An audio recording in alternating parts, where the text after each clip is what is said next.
The morning my sister's wedding invitations arrived, I was sitting at my kitchen table paying my parents' electric bill for the 38th month in a row.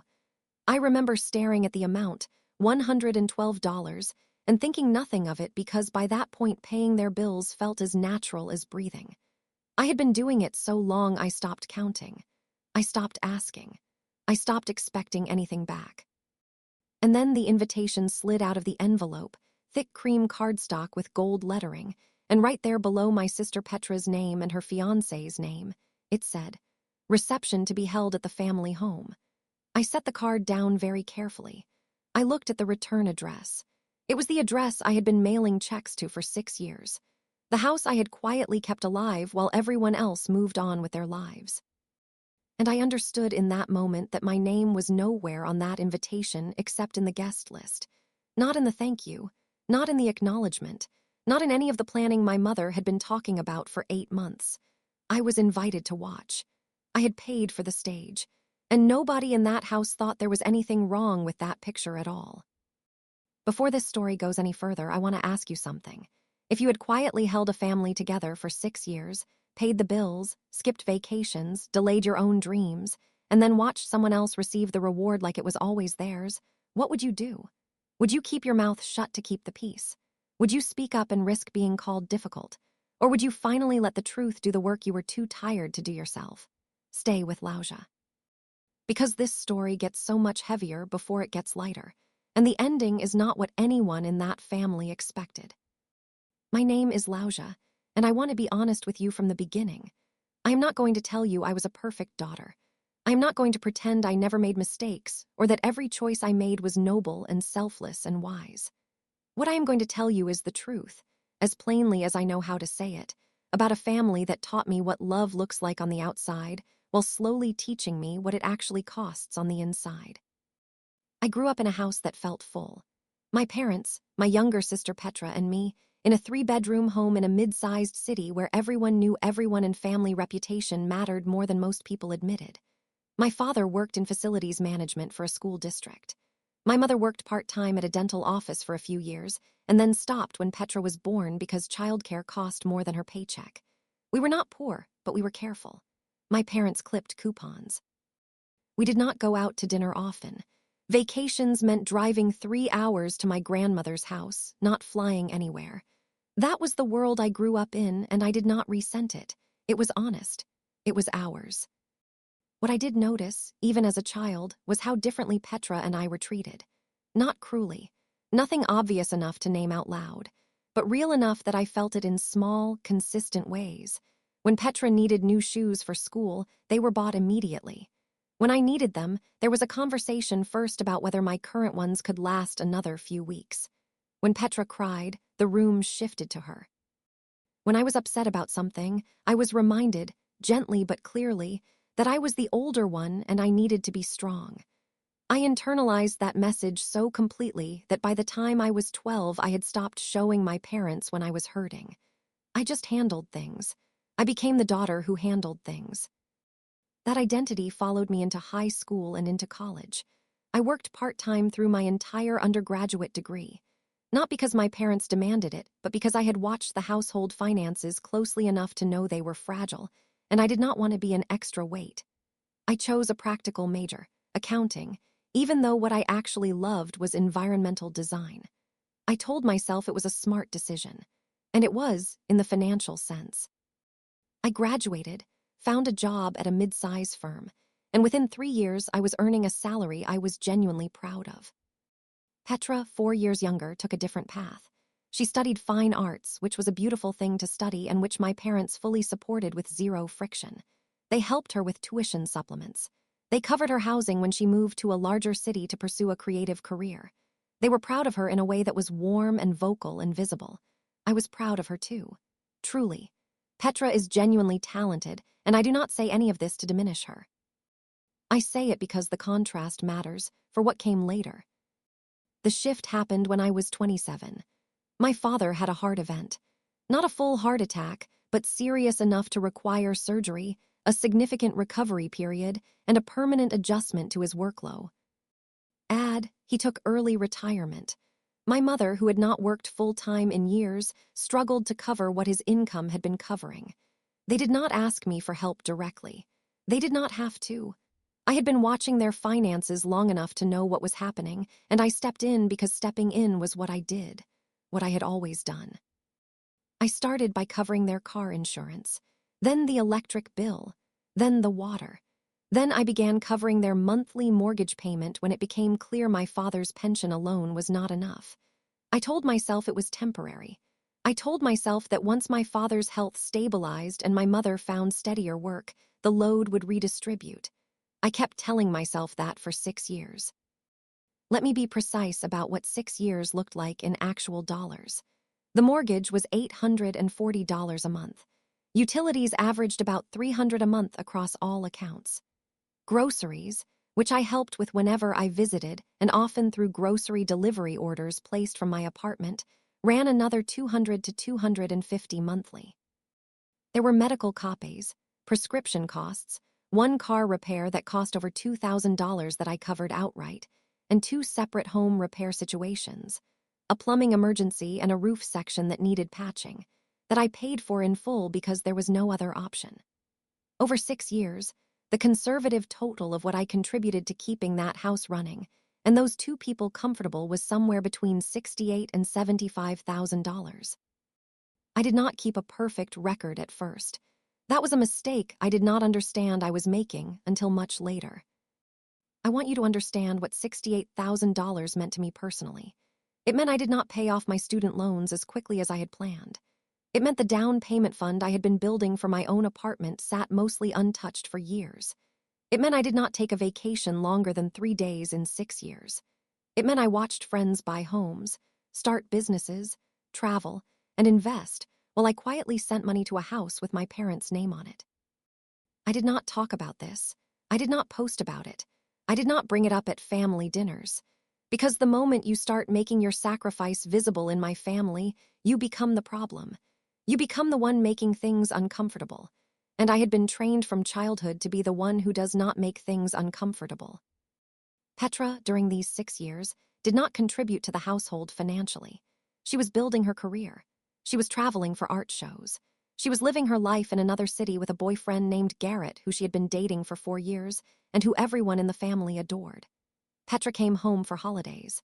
She called our mother every few days.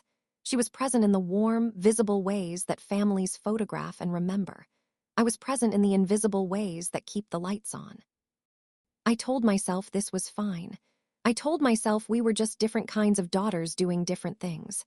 I believed that for a long time. The engagement happened in the spring of the 5th year. Garrett proposed to Petra at a rooftop dinner.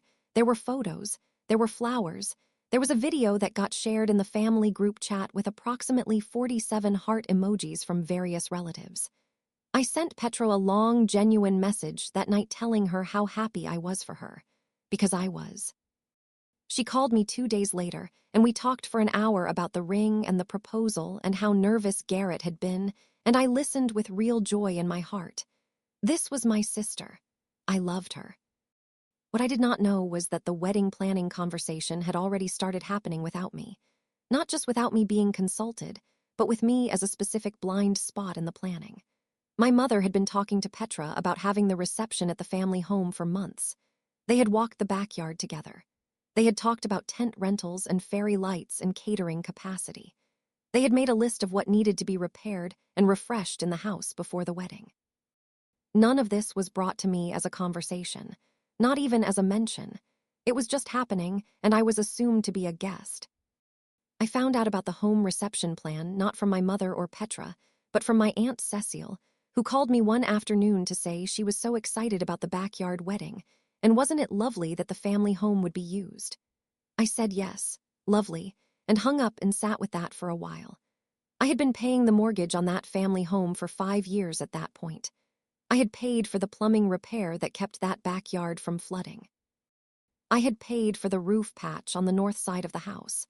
And the wedding was going to be held there, and it had not occurred to anyone to mention it to me as anything other than a courtesy invitation. I called my mother that evening. I kept my voice even. I asked her to tell me about the wedding plans because I was hearing about them secondhand. She was cheerful and open about everything. She told me about the tent, the caterer they were speaking with, the flower arrangements Petra had fallen in love with. She talked for 20 minutes about details. Not once did she say, "We need to talk about the costs." Not once did she say, "We want to discuss how we're making this work." She talked as if the plan was already settled and I was just being updated. At the end, almost as an afterthought, she said, "You'll help us get this ready, won't you, Lousia? You're so good at organizing things." That sentence lived in my chest for days. You'll help us get this ready. Not, we want your input. Not, we want to share this with you. Just a quiet assumption that I would step up for the organizing work the same way I had always stepped up for the financial work. I was, in that moment, still being useful, still being the one who handles things, but I was not being seen. I agreed to help. Of course I did. I drove to the house 3 weekends in a row and helped my mother deep clean rooms, rearrange furniture, clear out the garage, power wash the back patio. I spent 2 full Saturdays on logistical coordination, calling rental companies, comparing catering quotes, making a timeline for the day. Petra, who was in another city, did her planning remotely. She had opinions about everything aesthetic and deferred to me on everything practical. I did not resent her for this. It was just the pattern we had always lived in. She dreamed it. I built it. Then the invitations arrived. And there was my name, third on the guest list, below an aunt I had met twice, with no acknowledgement anywhere on the card or the accompanying letter of what I had contributed, was contributing, or would be asked to contribute.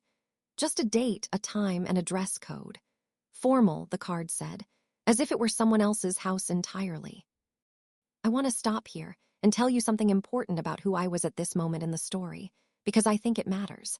I was not a person who confronted easily.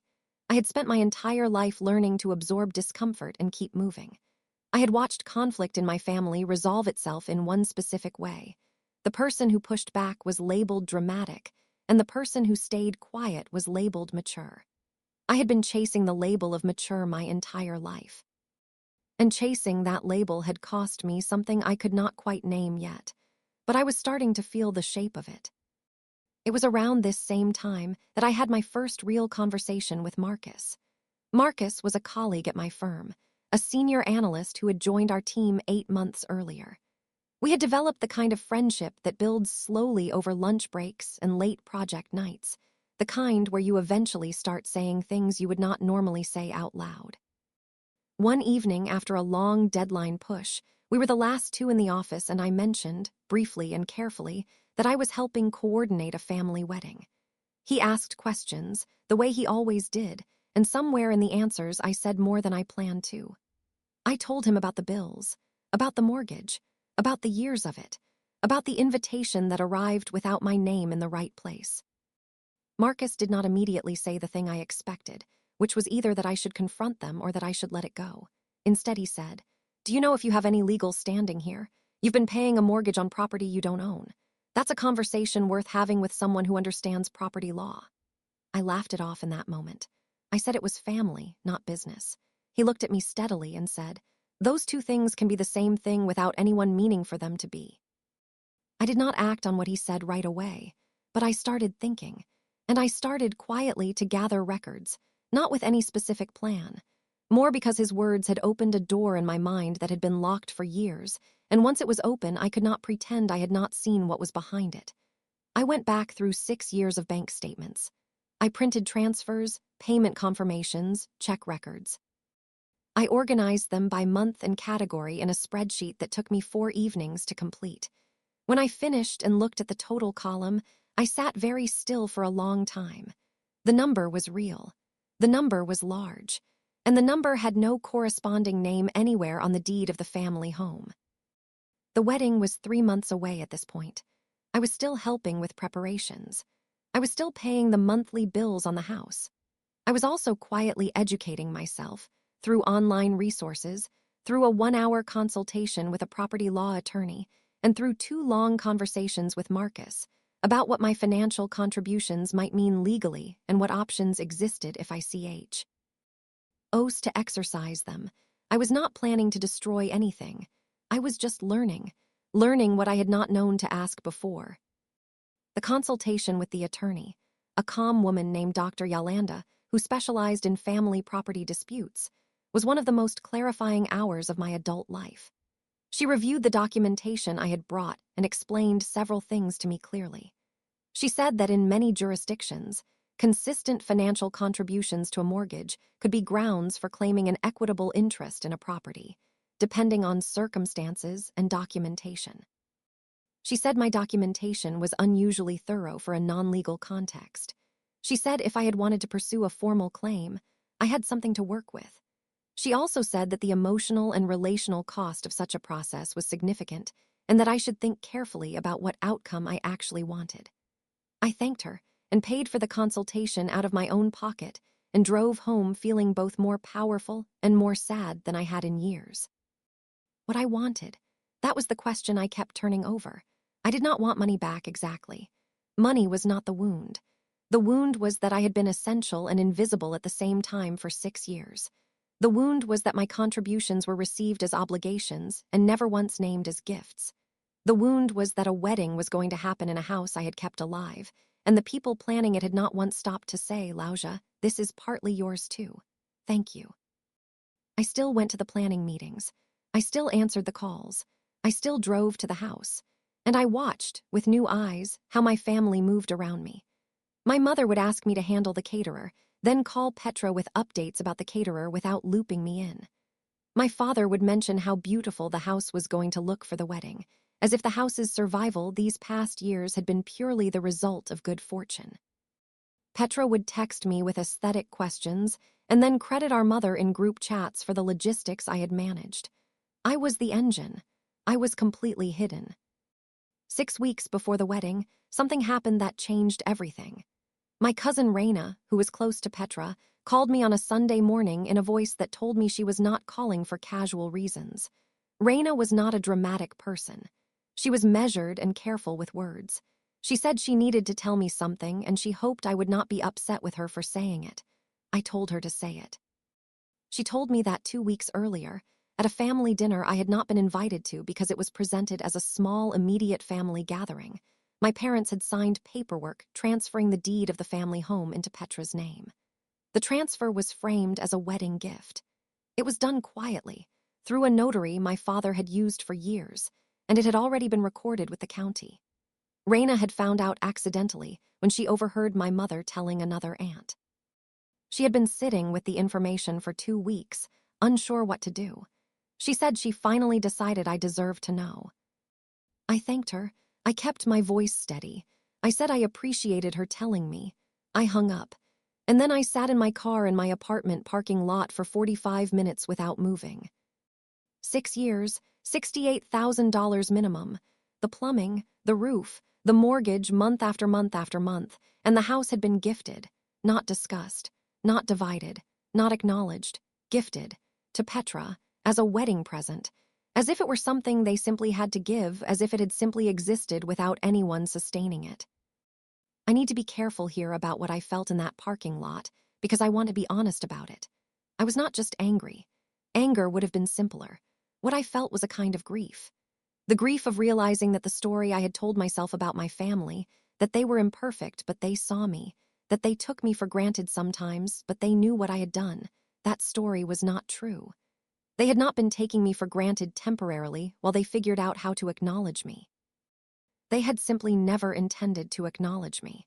I had made myself so reliably invisible that they had stopped being able to see me even when they looked directly at me. I called Marcus that evening, not for advice, just to say it out loud to someone who would hear it without flinching. He listened to everything. When I finished, he was quiet for a moment, and then he said, "What do you want to do?" And this time when I heard that question, I had an answer. I said I did not want to sue my family. I did not want to take anything away from Petra's wedding, but I was not going to keep funding a house that had been given away without a word to me. I was going to stop paying, quietly, immediately, and completely, and I was going to let whatever happened next happen without trying to manage it. He said, "That sounds like the first decision. You've made entirely for yourself in a long time." He was right. I did not send a letter. I did not make a call. I did not write an email warning anyone. I simply did not pay the mortgage that was due in 11 days. I did not pay the utilities due the following week. I set up a separate account for myself and redirected the money I had been sending to my parents' home into my own savings for the first time in 6 years. It was not dramatic. It was quiet. It was the quietest thing I had done in a long time, and it felt enormous. The call from my mother came 8 days later. She asked if everything was okay with me because the mortgage payment had not come through and the bank had sent a notice. She said it in the tone of someone asking about a small clerical error. I said I was fine. I said the payment was not coming this month.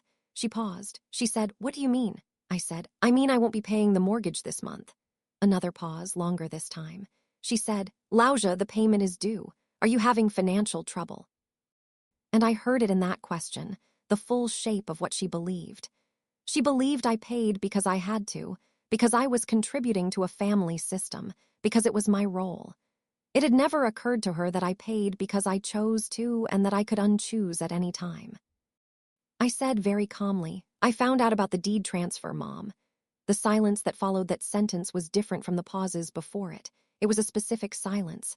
The silence of someone realizing the conversation they thought they were having is not the conversation that is actually happening.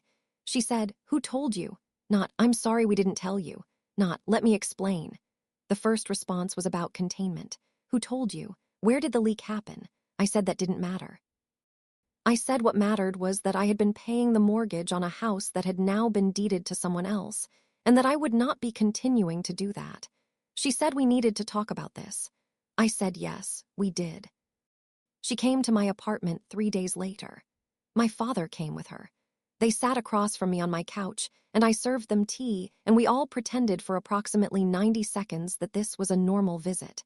Then my mother said they had not meant to hurt me. She said the transfer was done because they wanted to give Petra something meaningful for her wedding, and the house was the most meaningful thing they had. She said they assumed I understood that as the more financially stable one, I did not need the property. I let her finish. Then I asked one question. I said, "Do you know how much money I have sent to this house over the last 6 years?" My father started to say something about helping the family. I said I was not asking about intent. I was asking about the number. He said he hadn't kept track of the exact amounts. I opened my laptop, which was sitting on the coffee table in front of me, and I turned it around so they could see the spreadsheet I had built over 4 evenings. 6 years of payments. Every month, every category, every total. The final number at the bottom of the column. My mother looked at the screen for a long time without speaking.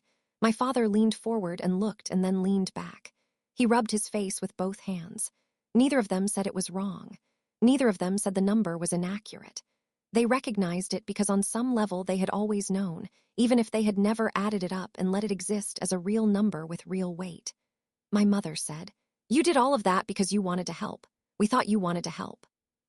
And I said, "I did want to help. That doesn't make it a gift with no value. That doesn't mean I consented to being written out of a decision about the thing I helped keep alive." My father said, "We can talk to Petra. We can work something out." And I said something I had never said to my parents before in my life. I said, "No, you need to talk to Petra. This is between you and her now. I'm done being in the middle of the financial conversation of that house. The mortgage is yours to manage. The utilities are yours to manage. I am stepping back." My mother's eyes filled. My father looked at his hands. I did not fill the silence.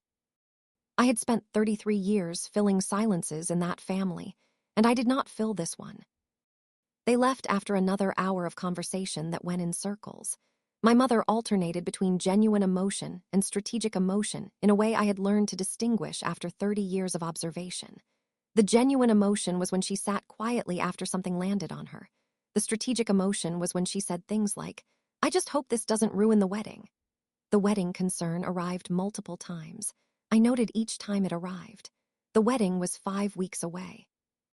The financial withdrawal was real and immediate.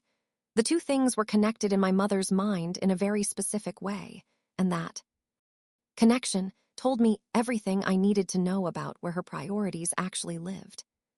Petra called me 2 days after my parents' visit. I had been expecting this call. What I had not expected was how the call opened. Petra did not start with an apology.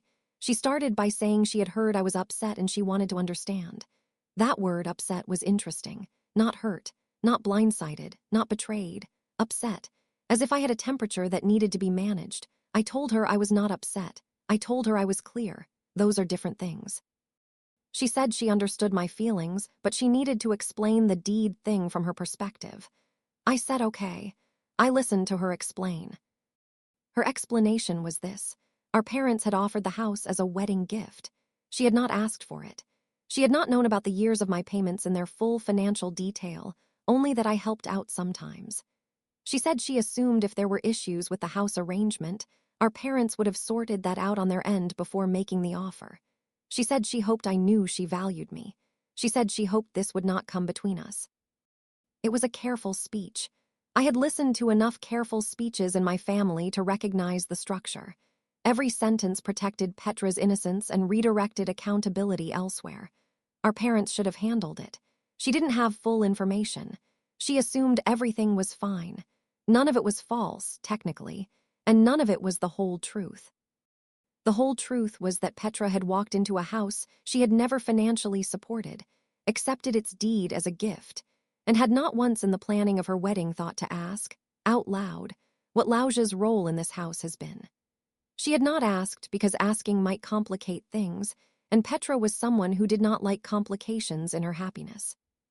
I said something direct to Petra for the first time in our adult lives. I said, Petra, I love you and I am genuinely happy you are getting married, but I need you to understand something. For 6 years I paid for the house where you are having your wedding. I covered the mortgage. I covered the utilities. I paid for the plumbing repair in the back of the house where the tent is going to stand. I paid for the roof section on the north side. I did all of this while building my own life on a much smaller budget because I believed I was part of a family that would not take my sacrifice and quietly give it away.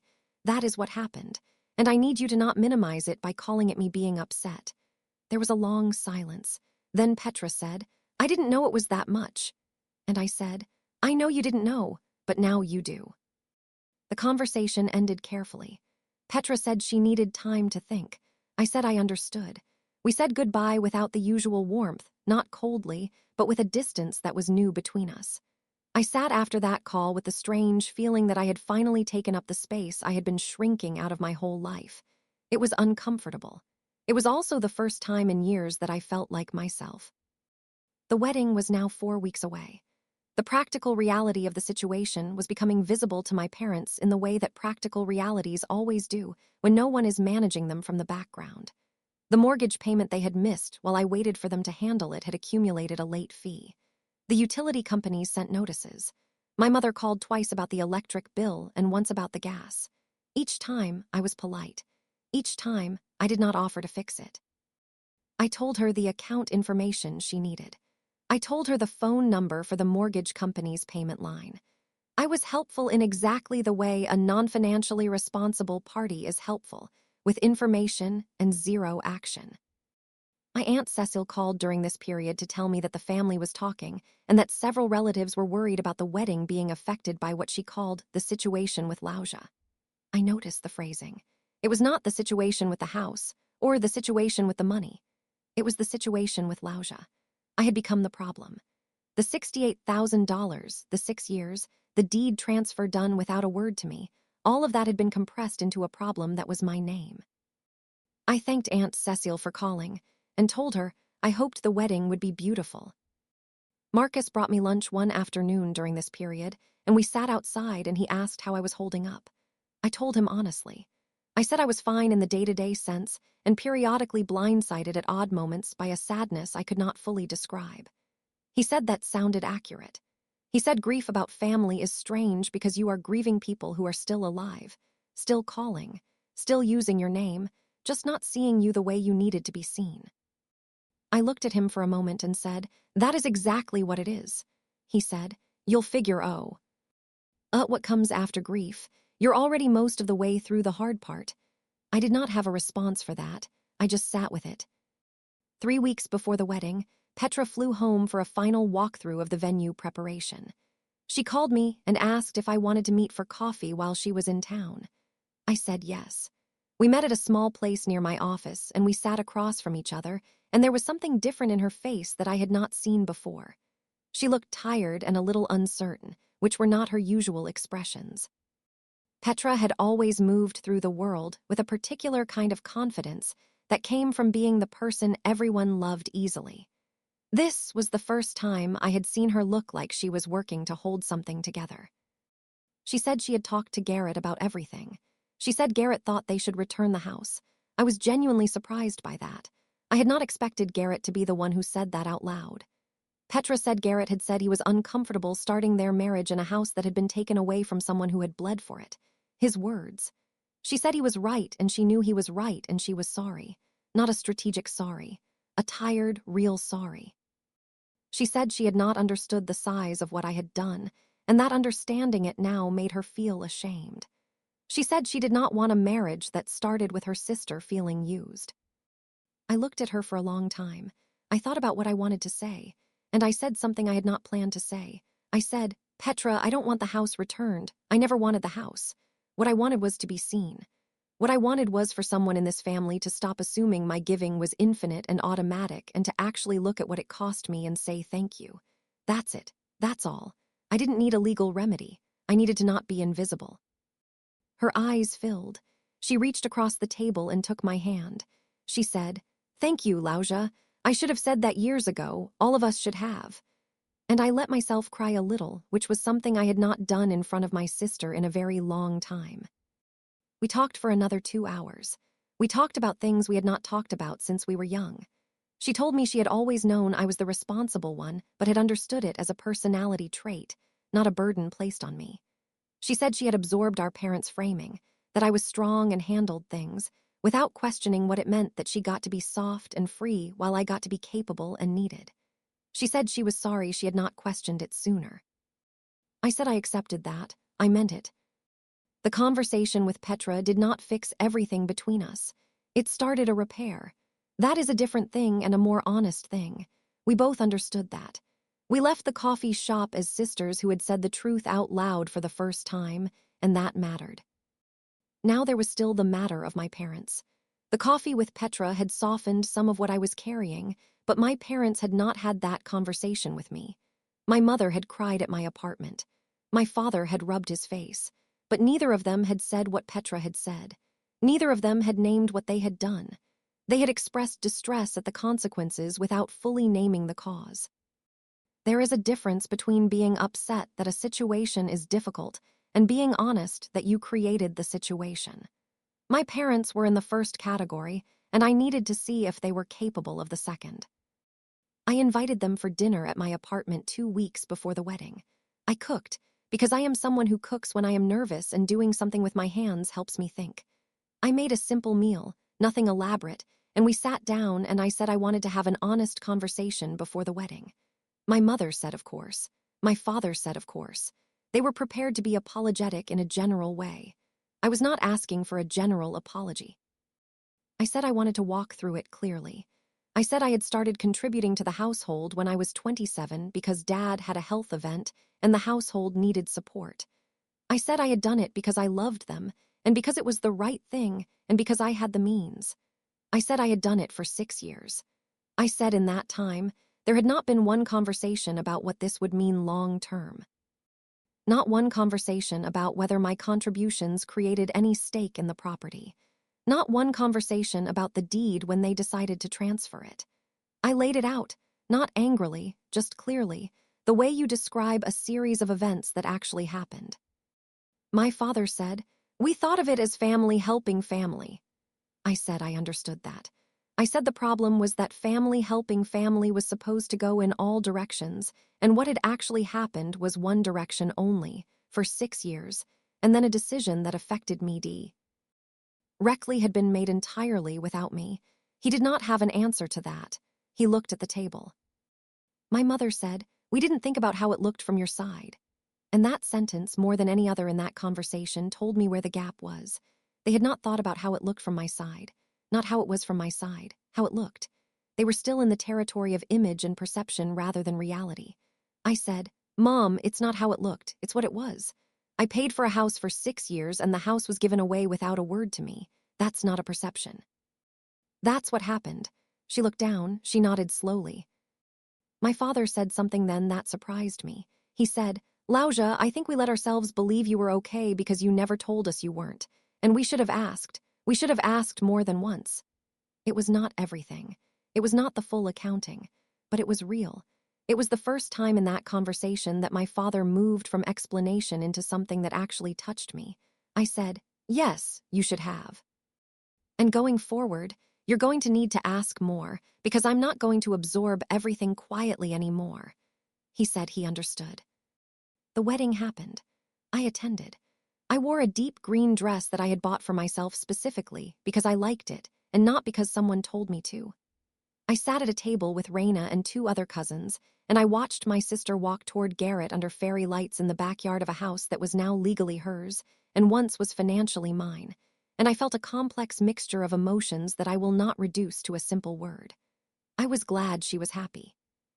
I was proud of her in the way I had always been proud of her.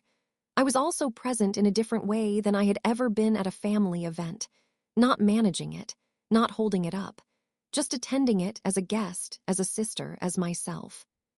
At one point during the reception, my mother found me near the edge of the yard and stood beside me for a moment looking at the lights. She said, "Thank you for being here." I said, "I wouldn't miss my sister's wedding." She said, "I know, I just wanted to say it." She was quiet for a moment and then she said, "I should have said thank you a long time ago, for all of it." I looked at her. She was not performing. She was just standing next to me in the dark, saying the things she had never said. I said, "I know, Mom," and I let it land. I did not push further and I did not minimize it. I let it be what it was, late and real and necessary. In the months after the wedding, things shifted in ways that were quiet and consistent rather than dramatic. My parents were managing the household finances for the first time in 6 years without my regular contributions. It was hard for them. There were adjustments. My mother picked up part-time work at a local pharmacy. My father consulted with a financial advisor about restructuring his pension distributions. These were things they should have done years ago, and I had inadvertently prevented them from having to do it by always covering the gap. My stepping back was not punishment. It was reality. The reality that should have arrived sooner. I set a new boundary with myself about family financial support. I decided I would help in genuine emergencies, and I defined what a genuine emergency looked like clearly in my own mind. Not discomfort, not inconvenience, a genuine emergency. And if an emergency came, I would give a defined amount, clearly named as a gift with no expectation of return, documented for my own records. I would not become a silent financial infrastructure again. I would be a daughter and a sister, not a utility. My relationship with Petra continued to repair slowly. We talked more honestly than we had before. She acknowledged things more than she had before. There were still moments when old patterns showed up, when she defaulted to assuming I would handle something, or when she forgot to ask before assuming. But she caught herself more. She came back to things she had glossed over. She was trying. That mattered. The relationship with my parents required more patience. They were people who had lived in a particular story about themselves as parents for 30 years, and adjusting that story was slow and occasionally painful to watch. My father made more progress than my mother in some ways, perhaps because his health scare had already forced him to reckon with mortality and limits in a way that made him more honest about other things. My mother still sometimes moved toward image management before honesty, but she moved back from it more quickly than she used to, and I noticed that. Marcus, who had listened to more of this story than anyone outside my family, asked me one evening what I had learned. I told him I had learned that being the dependable one in a family is something that can be given and taken away, that it is not a permanent contract even if it starts T. Oh, feel like one, and that the moment you stop managing the invisible labor, everyone can finally see the shape of what you were doing. I said I had learned that love and clarity are not opposites, that you can love your family and still require them to see you clearly. He said that was a lot to learn in 1 year. I said it had actually taken 33 years. The 1 year was just when I finally paid attention. I also started, slowly and without announcing it, moving toward the thing I had always wanted before practical responsibility had narrowed my choices: environmental design. I enrolled in a continuing education certificate program, 1 evening class a week. It was not dramatic. It was just a door I had kept closed for a long time and was finally opening. My parents found out when I mentioned it at a dinner, and both of them said they thought it was wonderful. and I noticed the difference between being genuinely seen in that moment and all the years of not being seen. The contrast was clear now in a way it had not been before, because I had not allowed myself to want things visibly. I want to tell you something about the night I finished building that spreadsheet. The night I sat with the total and let the number be real. I did not feel powerful in that moment. I felt sad. I felt the sadness of a person who spent years giving something real and beautiful, genuine care, real money, actual time, actual sacrifice, and had let it happen so quietly that the people who received it forgot to value it. The sadness was not about the money. The money was the evidence. The sadness was about the invisibility, about how thoroughly I had been trained to make myself small and useful at the same time. But I also felt, underneath the sadness, something else, a kind of resolve, a decision that was forming without words, a realization that I had the ability to stop, that the financial dependency my parents had on me was not a fact of nature. I had created it by choosing it, and I could unchoose it.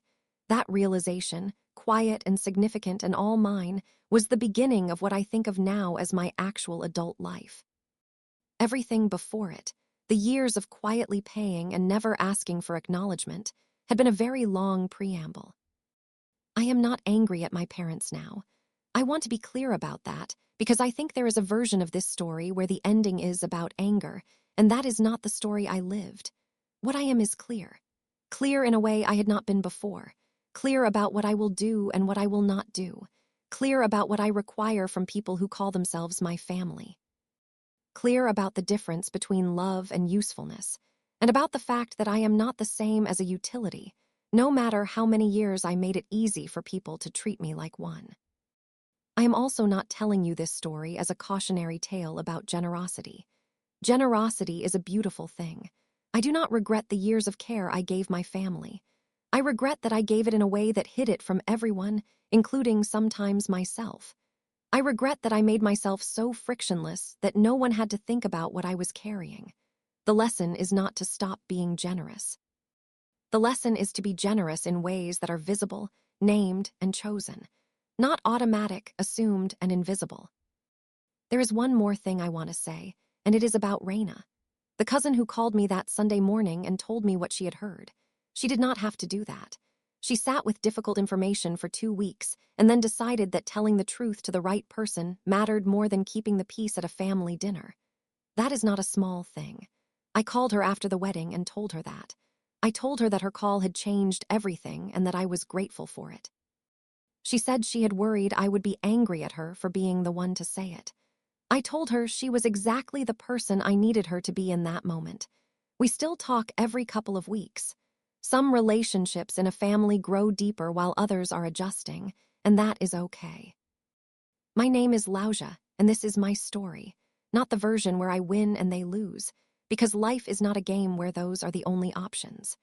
This is the version where I finally decided that being invisible and reliable was not the same as being loved, where I stopped absorbing the cost of other people's assumptions, where I put my name on my own life for the first time in a long time and asked, clearly and without apology, to be seen. If you have been the dependable one, the responsible one, the one who holds it all together while someone else gets the spotlight and the gift and the celebration, I want you to know something. The moment you stop making yourself invisible, the picture changes. Not always easily, not without pain, but it changes. And what comes after the change is yours, truly yours with your name on it. Before you go, I want to ask you something, and I hope you'll share your answer in the comment. Because I genuinely want to know. Have you ever been the one in your family who quietly held everything together, who paid the bills no one talked about, who sacrificed the quiet way without ever being asked to stop, and then watched someone else receive the reward as if the reward had always been waiting for them? What did you do? Did you speak up? Did you step back? Did you stay quiet longer than you should have?